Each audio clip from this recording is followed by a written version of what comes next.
Welcome back, everybody. We're going to talk about some local news happening in the town of Woodbury, New York. We have a supervisor from a nearby town that is involved in a shared contract and has questions about it to the town supervisor of the town of Woodbury. And Woodbury supervisor isn't responding to her.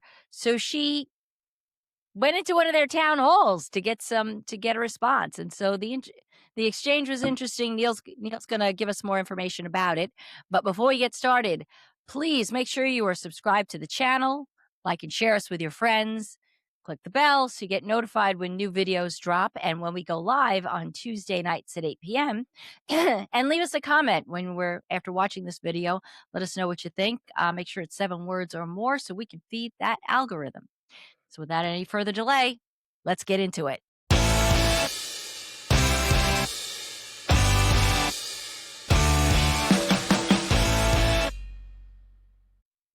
All right, Neil. So tell us about what's going on. What is going on with this town hall with the town of Woodbury? So I haven't spoken to either one of these individuals, but this is a very interesting meeting.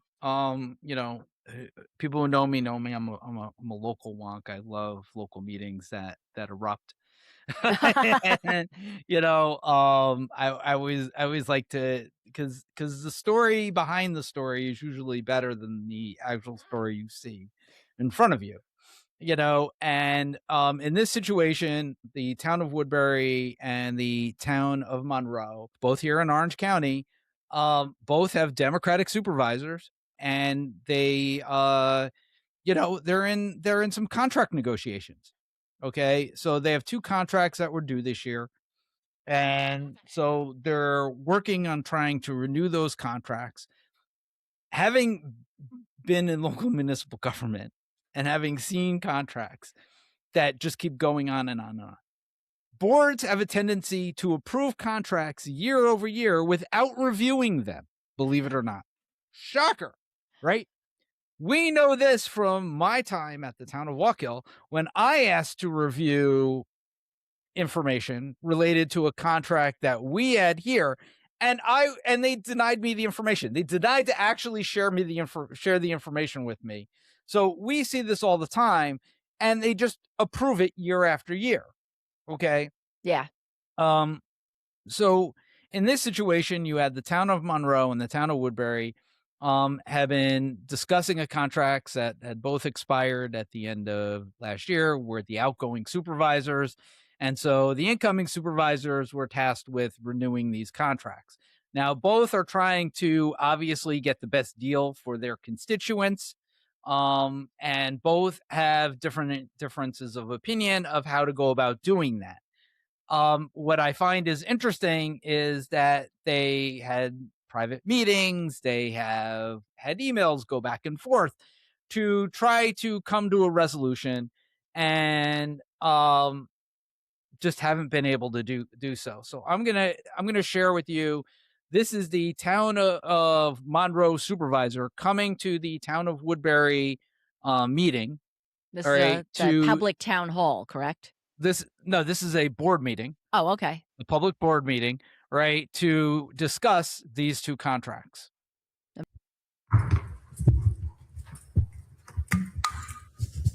Good evening, members of the Woodbury Town Board. How are you doing tonight? Great, thank you.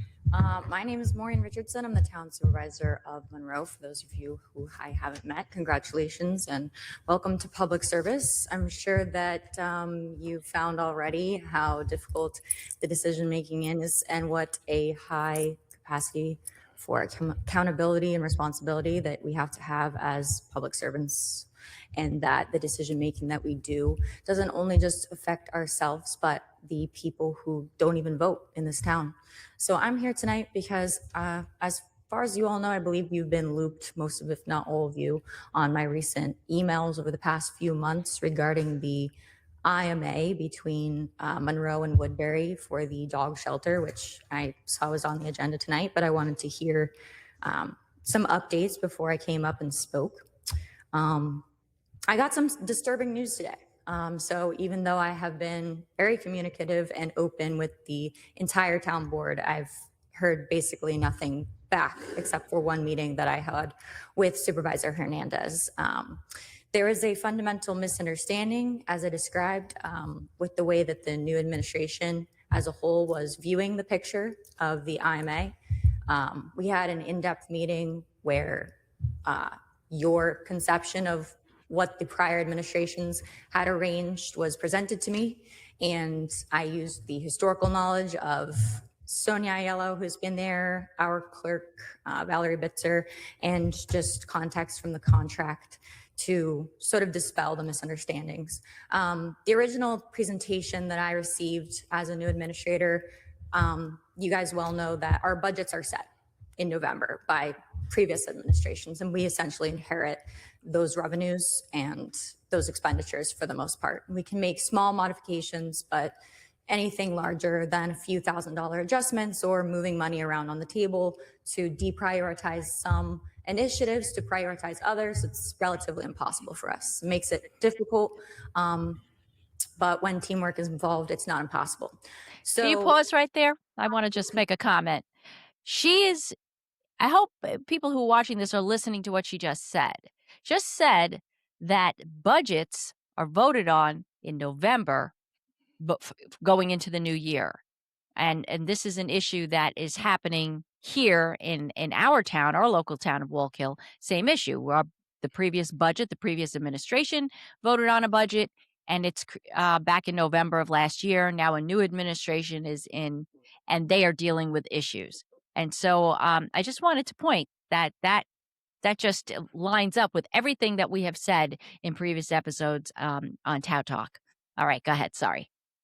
No, I am glad you made that point, because that's a point I wanted to make as well, was the fact that, right, I mean, we hear this in the town of Wallkill all the time about the budget, about changing the budget, right? Well, if the budget is bad, right, which Monroe's budget is also bad, okay, they also were left with a really bad budget. There's very little you can do as a new administration other than kind of move things around and deprioritize certain things and prioritize other things, right? And that could be a real challenge when your community is used to receiving certain benefits, and they want to make sure that they're getting everything they can for their tax dollars. And in this instance, right, you have two supervisors that are really working for their constituents, right? They're really trying in this instance. Yes. And I commend them both. I commend Supervisor Hernandez, and I can commend Supervisor Richardson. I don't see this as being out of the ordinary. In fact, I kind of encourage this type of stuff, because I've always been, we need to communicate more. We need more open government. People need to see, right, how ugly sometimes the insides of these negotiations are. People need to see that the work that you're putting in, okay, because a lot of times these things happen behind closed doors. You don't know whether you're getting a good deal or not. You don't know whether you were advocated for, because it's really easy to go into these negotiations and just sell your constituents out just to get the deal done so that it's not on your plate anymore. Yeah. Yeah. It's really exactly. easy to do that. And we saw that with George and previous supervisors. Yes, and we did. Diana, we've seen that with those guys. They used to do it all the time, know? So, we saw that, believe it or not, we saw that recently with the ambulance district. Yes. With the creation of the ambulance district and the giving away of the ambulance contract here, right? It's very easy, right, and sometimes negotiations are hard, and you have to sit down and negotiate. You may want something, a benefit, right, like an ambulance district. That's great. We want to get you an ambulance district, but it also means you have to sit down and negotiate. You can't just sit down there and say, all right, here's your money. Right. Right. Because then you're not doing what's right by your constituents. So Okay. Let me continue. Okay. The town of Monroe is constrained on what we had available to spend for this animal shelter budget. In an ideal world, we would love to also, spend as much money as it took housing stray cats in Monroe and invest more and more in animal needs, as I personally actually volunteered throughout my entire youth for animal rights and animal services, even volunteering at my local shelter throughout college. for $0. So it very much surprised me when I was presented with a proposal that would almost double the proposed price of the IMA when we had budgeted for the average increase from, I think, 30,000 to 33,000 with cost of living and rising costs for the industry. Again, I was presented with the misunderstanding that under prior administrations, there was some kind of error with chargebacks, that essentially the town of Monroe was receiving improper. So just want to clarify, right? Basically what happened was, right, just to what it sounds like, just so that people understand, right? They had budgeted about $30,000, $33,000 for this agreement, this IMA with Woodbury. Woodbury sent them over the agreement saying, we're going to charge you now 60 grand, right? Because they said that she said it was almost double, right? So you're talking, if you're talking double, then you're talking almost 60,000, 50, 60 grand, right? So that's a lot more money, and you want to advocate for your constituents.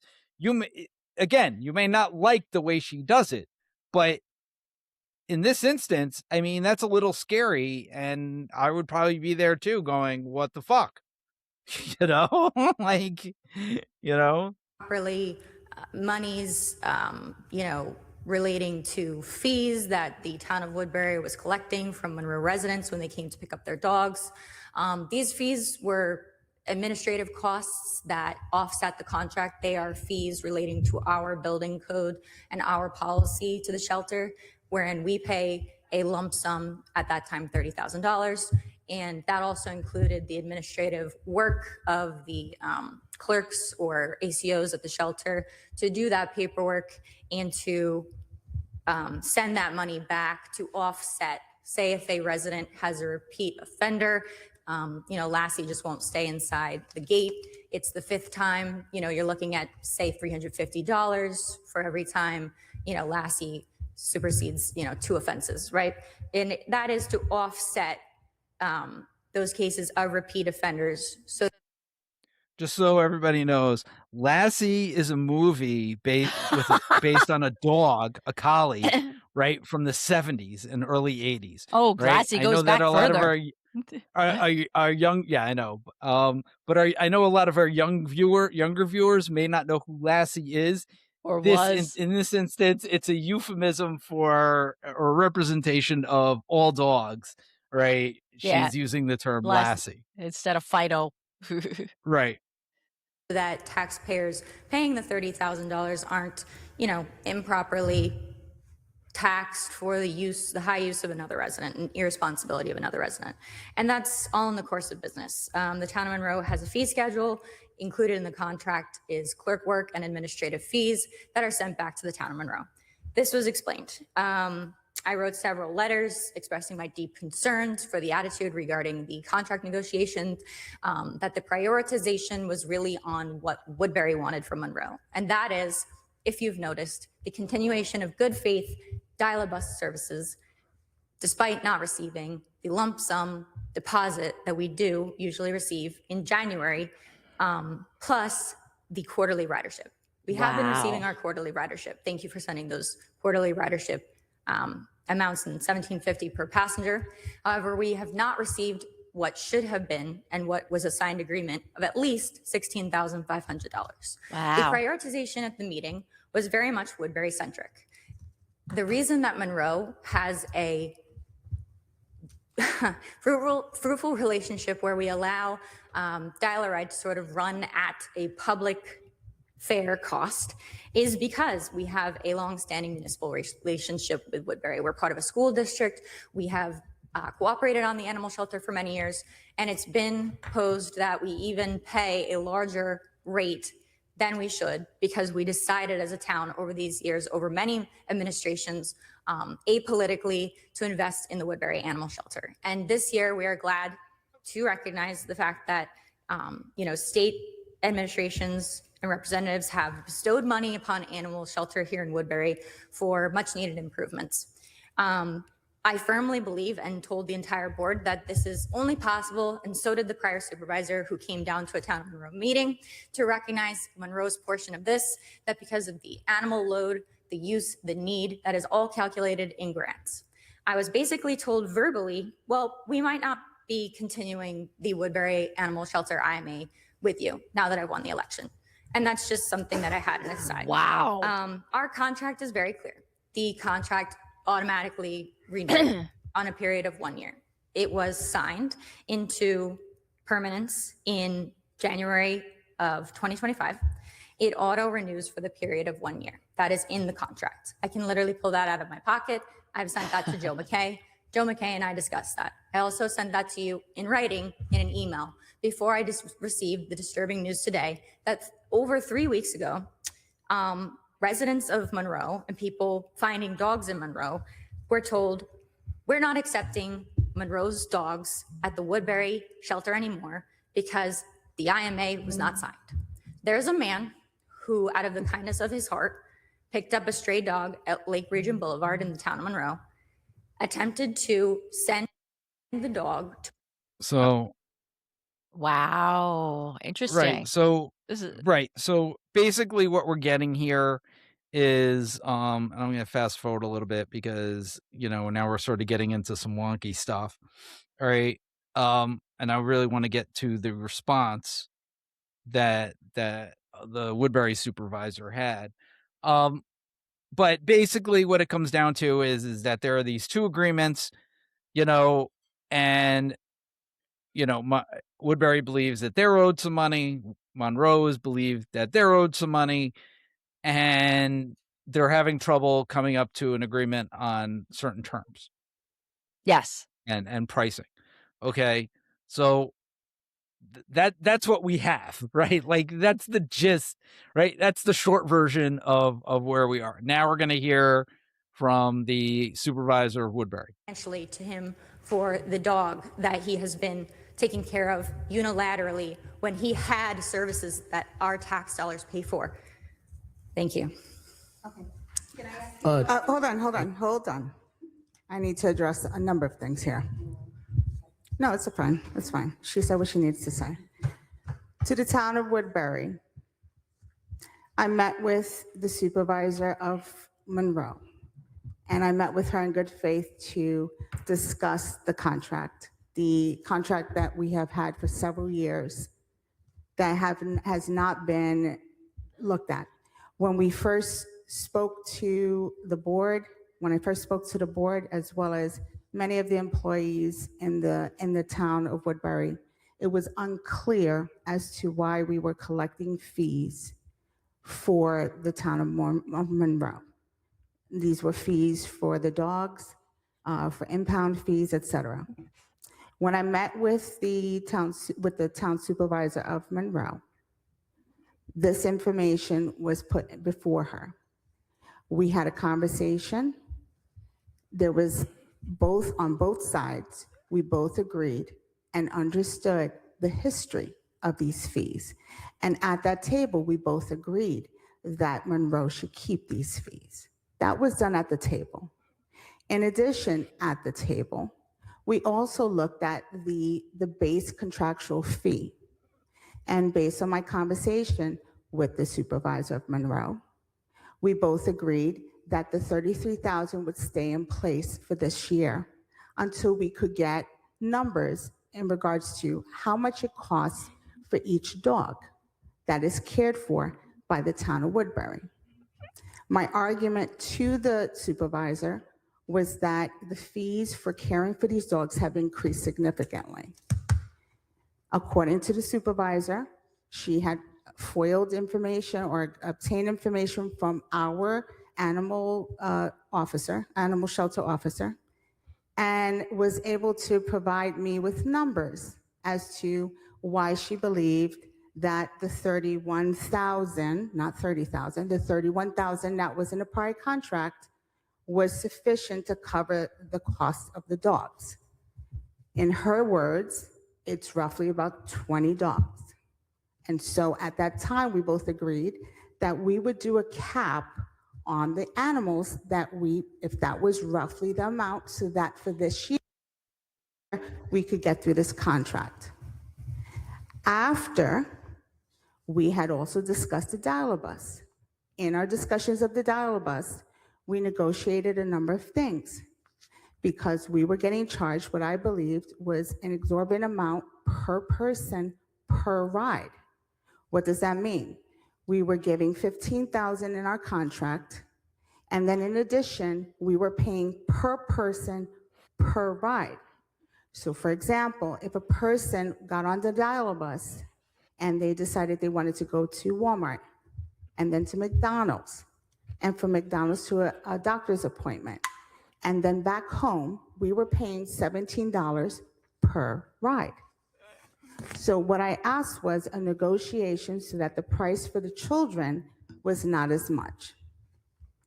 We both agreed on the terms for the dial-a-bus, and I believe we were on the same page for the dogs. They would continue to receive their fees. We would raise it $2,000 from $31,000 to $33,000, which was the common practice over the past several years. And then we would cap it at 20 dogs, roughly 20, 22. That was what we said. When we negotiated, I negotiated in good faith with the town of Monroe Supervisor. I followed up with a recap email.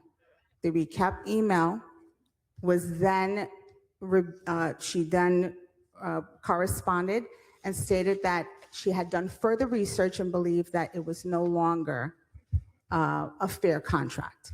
And that's what led to the disagreement. At no time did we stop services to the town of Monroe. The animal shelter officer, Sonia Hennessy, is not here. She's on vacation right now. But I did speak with her, and she sent me her roster of all the animals we have serviced since the beginning of the year. She has also stated that we have not charged Monroe one dime this year for any of the services. Yet the dial-a-bus contract, which we all agreed on, which was provided to the town board by the town of Monroe, we signed, they have yet to sign. This was a contract that they agreed on and they provided to us for us to sign. I was told while on vacation that the dial-a-bus was going to terminate services to our citizens if they were not paid. According to what we do in our office, we receive a signed contract, we pay the contractual amount. We did not receive a signed contract because the supervisor said that if she wasn't going to get a fair contract for the IMA, she was not going to sign the contract for the dial-a-bus. Both contracts are two separate contracts, and you cannot hold one contract hostage for another contract, especially if it was a contract that was provided to us by the town.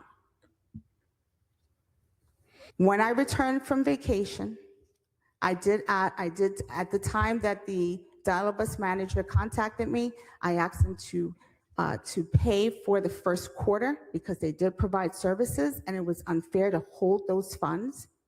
When I returned back, I addressed the emails, but I did not continue correspondence with the supervisor because her correspondence was unprofessional. I provided all information to our town our town lawyer, and requested that he continue the correspondence on behalf of the town of Woodbury. I provided the breakdown of the animals, which in our IMA, it was requested that she had a breakdown according to the town. I think we've kind of gotten The right. gist of what's happening. The gist of what's happening, right? Basically, we saw the Woodbury supervisor goes on, calls her, unprofessional, calls her disrespectful, all those type of things. And there's a lot of name calling that ends up occurring in this meeting, but that's the best basically- part. that's more towards the end of the meeting. People can go online and watch it themselves if they so choose. I'll link it Basically, below. what you have is you have two supervisors that are trying. This is what happens, and this is what's so frustrating about being in government. A lot of times in government, okay, people just sign agreements because that's what they did. I mean, I've talked about this in the town. I mean, I ran on this when I ran for supervisor, that there were contracts with the town that had been there forever. Okay. The town of Walkill, right? The town of Walkill had 2 workers' comp agreements, contracts, Okay. right? For workers' comp. They only needed 1. Right? Yeah, I But they had remember we 2. talked about that. I remember Right. that. It was like, They were- why? One wasn't even being used. Right. One wasn't even being used. Right. But this is sort of like the mentality of, right, things get lost in the sauce. You have change in administration. People don't do their due diligence. They sign agreements, they pay whatever because that's what had been done in previous administration. No one takes the time to look at it and say, is this what's best in the best interest of my constituents? What here you have is you have 2 new supervisors, right, from differing municipalities looking at the same contract and saying, this isn't working for my constituents, right? Because you had 2 contracts, right? Both contracts don't seem to be working for either municipality at the moment. Right. Okay.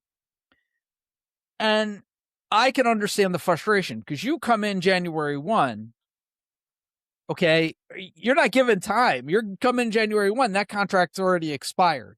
And now you're trying to renew a contract after it's already expired, right? And you have to go through the negotiating process. This is why when it comes to like what we talk about with term limits, this is why you need staggered terms. This is why you need to make sure that you have some consistency within your board, right? She's talking about, Maureen referenced having to go back to Sonia Ayala. Sonia Ayala was a former councilwoman for the town of Monroe, okay? And she was a former county legislator back like over almost 10 years ago. Okay. So she Right. hasn't been in. She isn't out recently. No. It goes back. No, that goes back. Right. And that's the funny part, right? Is the fact that a lot of these contracts, they go back a long time.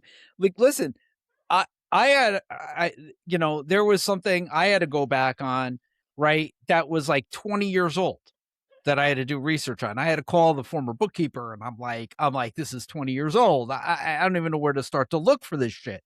Right. Like, I mean, a lot of these things are so old. You don't know why you do the things you do or how they operate or what, and then you talk to people and then you have some new staff in there and then they don't know. So then you're having to go like talk to people whose history, maybe shady at best, Or you just sign it off and just roll it over without Right, really which is investigating what Right. is going on, whether the costs have changed, which over 12 years ago, I'm sure that's substantial. And that's the interesting part, right? Things do change. Cost structures change.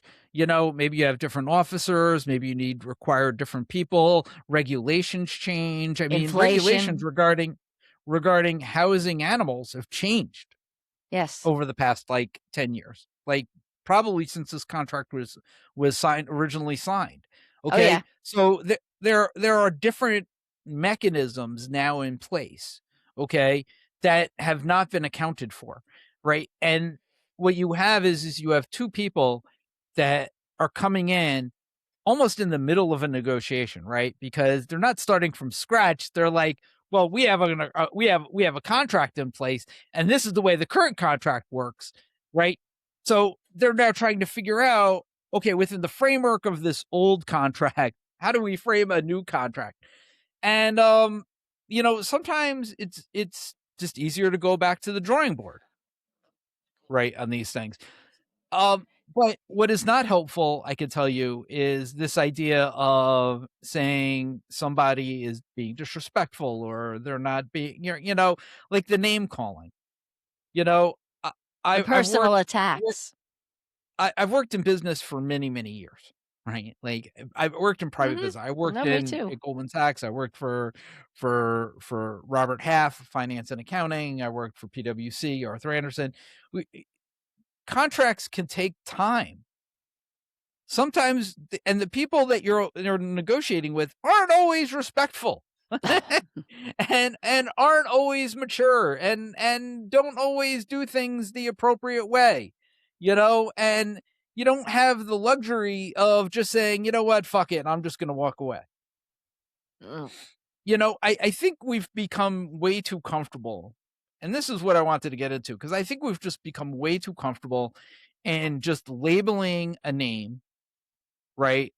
And walking away versus, doing the right thing and sticking in there and negotiating. Now, maybe for both of these, maybe the contracts have run their course and maybe they shouldn't be in a contract together for either one of these services. That's possible. That's a possibility. That's a possibility. But don't just like walk away because you find the person disrespectful and and whatever else that they said. I found the whole thing very, like in my day, we didn't have that choice to just walk away and say, we're not going to negotiate. We stood at the table and we negotiated. Right. You And need those to negotiations, you, right. you need Those to come negotiations together. can be hard. Yeah. Right. And those negotiations can be hard.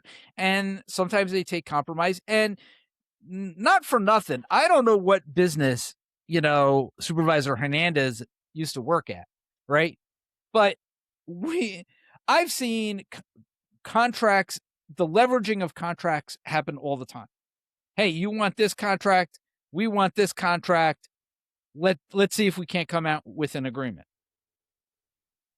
Yeah. Like I've seen that shit all the time where one contract is used as leverage for another contract. Maybe it shouldn't be that way, but I've seen it happen multiple times, and whining about it, I don't think was the right way to go. And I mean, I think it's a good defense from a public standpoint, right? You're in public office, yada yada yada. From a business standpoint, I think it's just a cop out, Right. personally. But you had pointed out, at the beginning of this, in the early part of this video, that that Supervisor Richardson, Maureen Richardson, she had reached out, and she also pointed out in this video that she had reached out to Supervisor Hernandez a number of times, and she was getting rebuffed. Her emails were being ignored.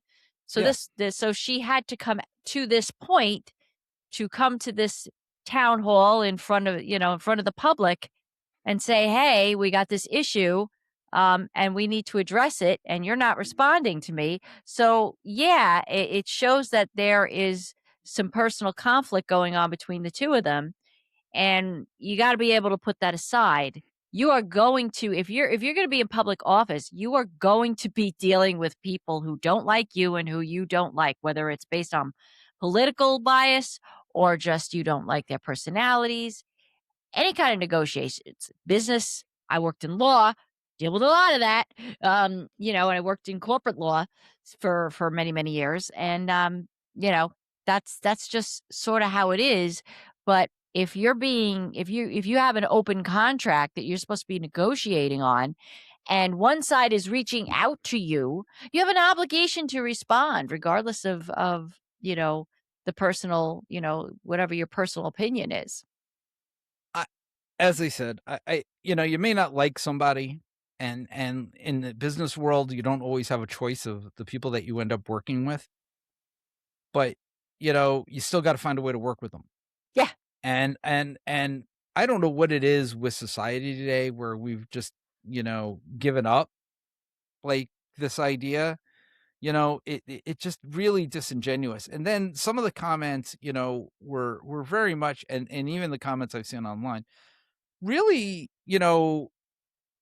are misogynistic because, Oh, I've really? worked with, I mean, listen, I worked, I worked on this town. I worked on the town board. Okay. And I can absolutely 100% tell you that there is a dynamic of right Republicans versus Democrats, but these are all Democrats. Okay. And you don't, and every, almost every Republican that I've come across has been disrespectful and unprofessional. Every single one. Okay.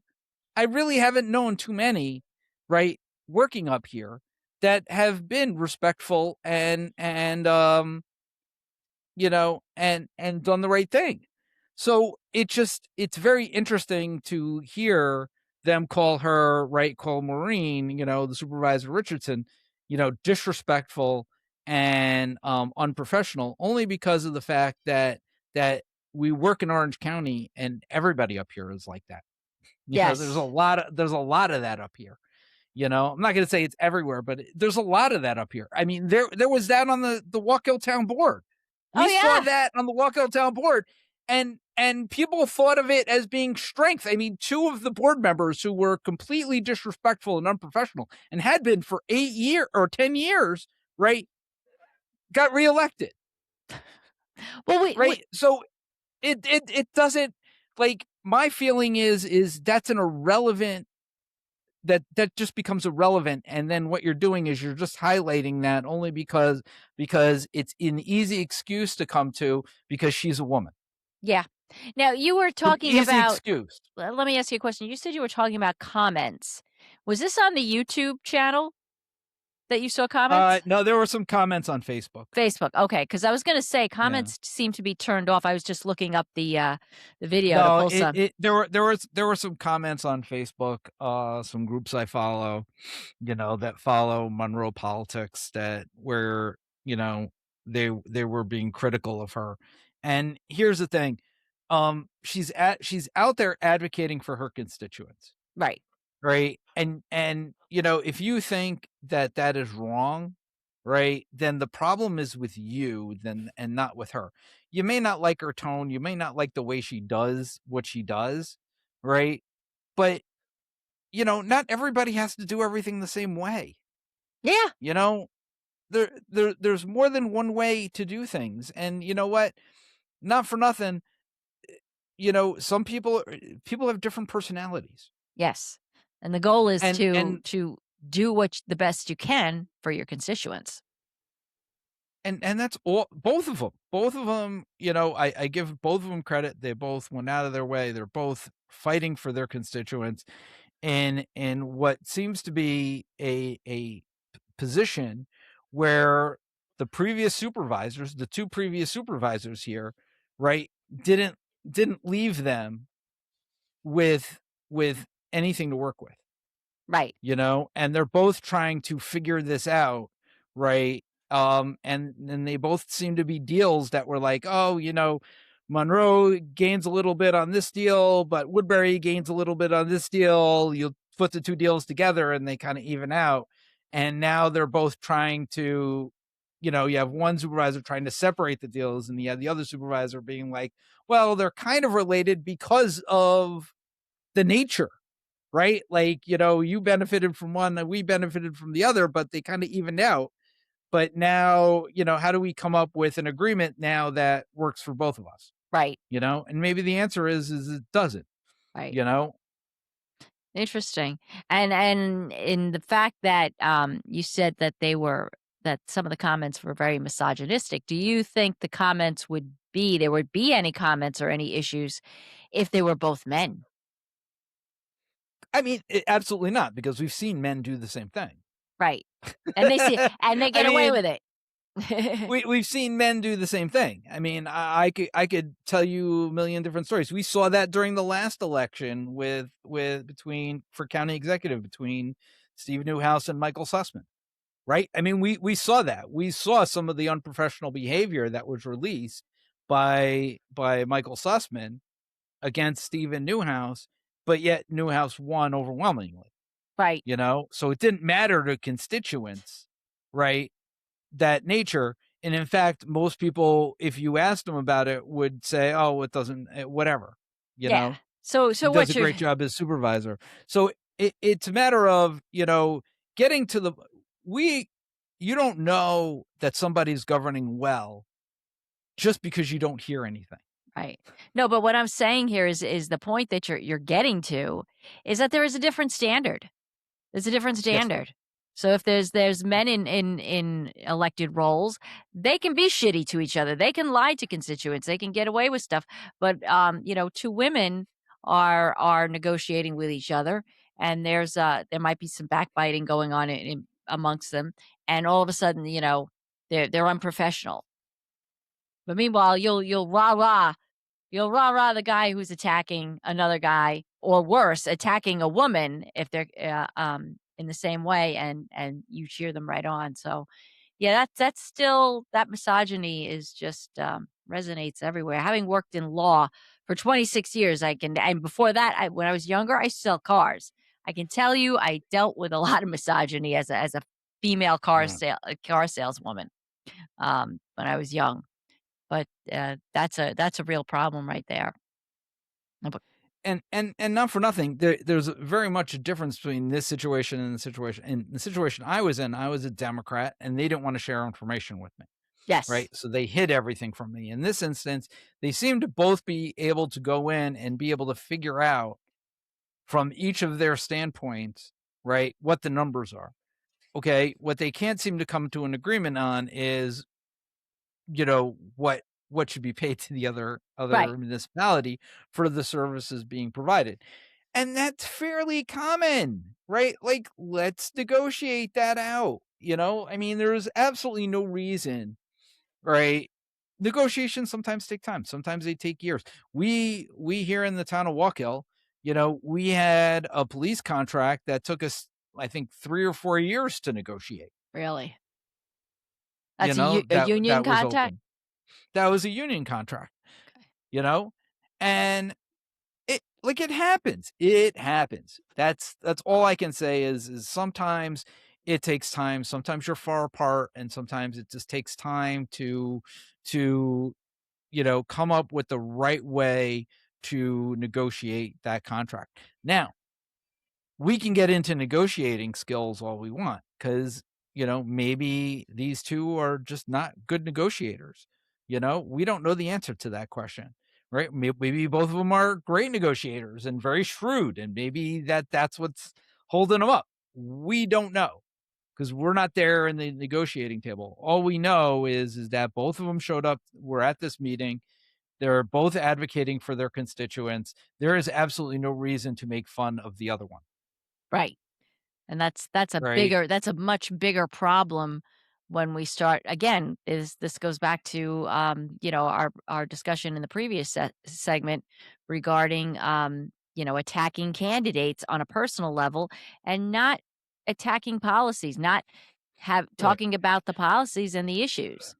Right. It's just, oh, well, we saw this bad thing, and in this case we were talking about Graham Plattner and what's going on there, and he's being dragged through the mud for that because they really can't compete with him on the policies that he stands for, because he's standing for policies that the constituents that the bulk of societies in this country, working class, support.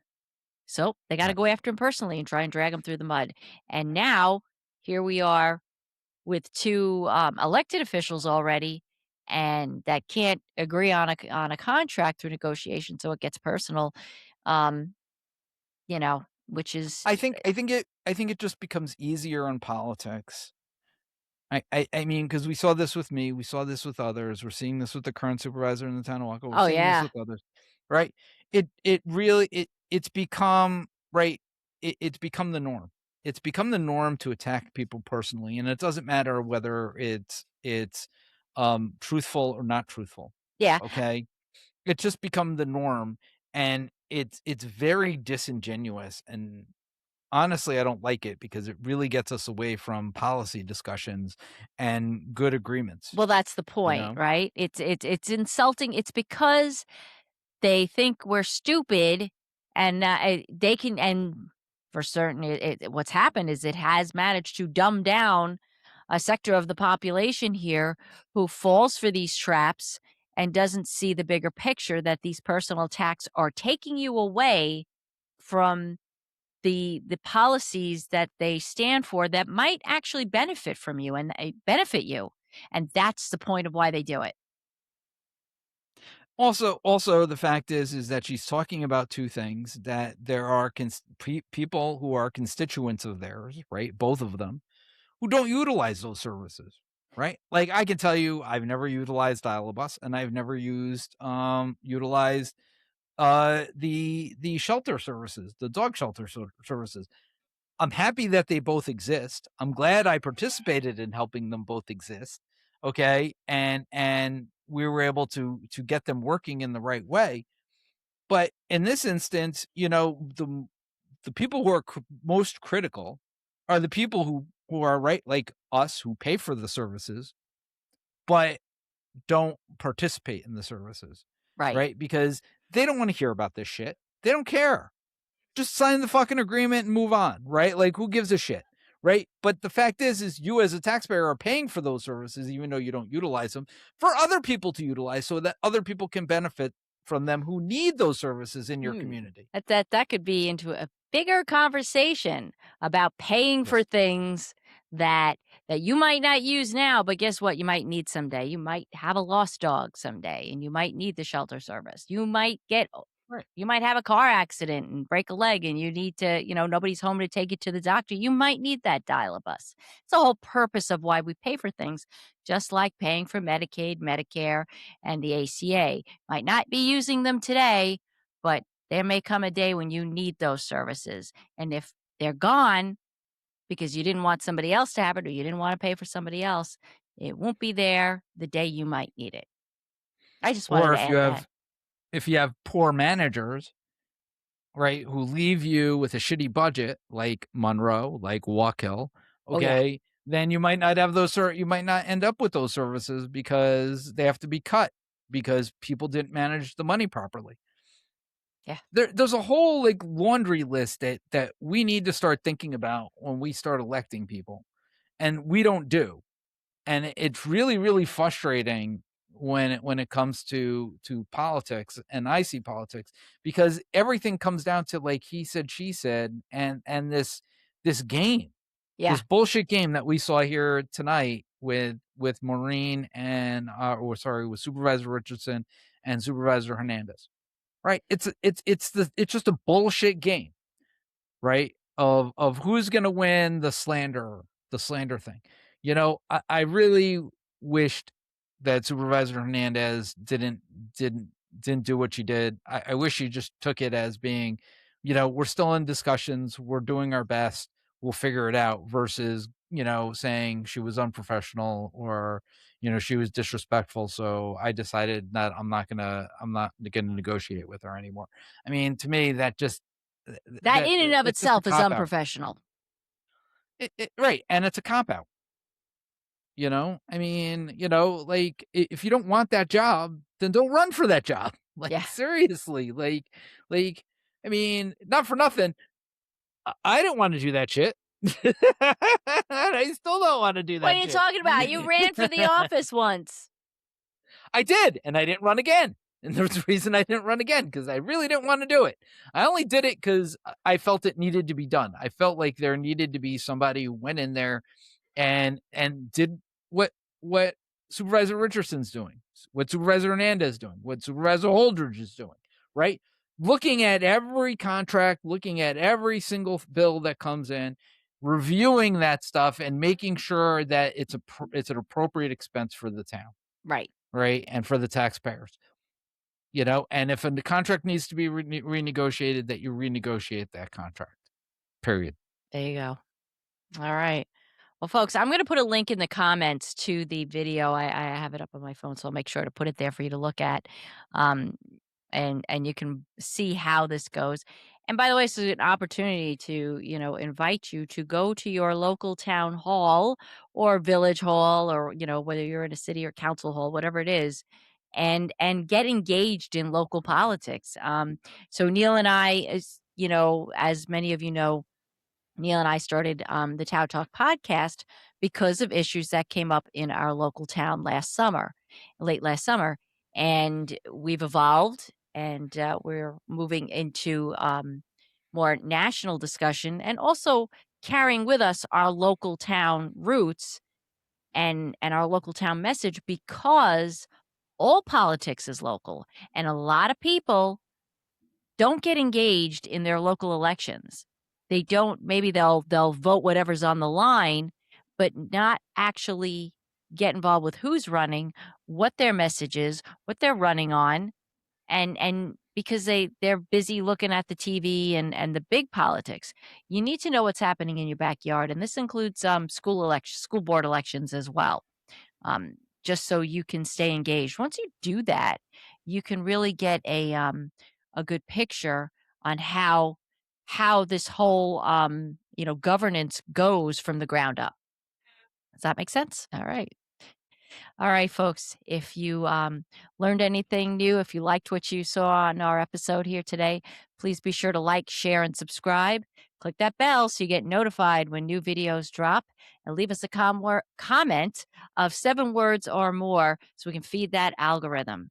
All right, folks, we got more content coming at you, and we will see you soon. Take care, guys. Peace out.